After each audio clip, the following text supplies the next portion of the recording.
અરે વિપુલભાઈ, શું થયું? અરે ઉદાસ છો? તું જવા દો યાર, તબિયત એટલી ખરાબ થઈ ગઈ છે 2 દિવસથી કે શું કહું યાર. શું થયું? કળતર ને તાવ ને એવું કઈ સારું સમજણ નથી પડતી છે શું. બતાવવા ગયો ડોક્ટરને. બરોબર. ડોક્ટરને બતાવ્યું તો કે પહેલા કે તમે બ્લડ રિપોર્ટ કરાવો. હવે બ્લડ રિપોર્ટ કરાવીને લાઈન બતાવ્યો તો કે આ તો બધું નોર્મલ છે, એમાં તમને કઈ નથી. બરોબર. મેં કહ્યું સાહેબ કઈ નથી, વાત બરોબર, પણ મને જે તકલીફ છે તો હું જાણું છું ને. તો પછી એ કહે કે ચલો આપણે એક્સરે કરાવીએ. એક્સરે કરાવ્યો, સારું એમાંય કે કશું છે નહીં, કે કઈ ને બધું નોર્મલ છે.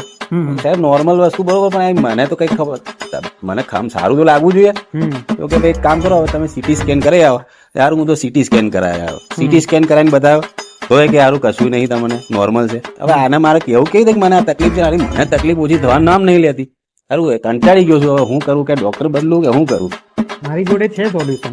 શું છે બોલો ને. એક કામ કરો, પોસ્ટમોર્ટમ કરાવી દો એટલે વાત પતે. બે તારી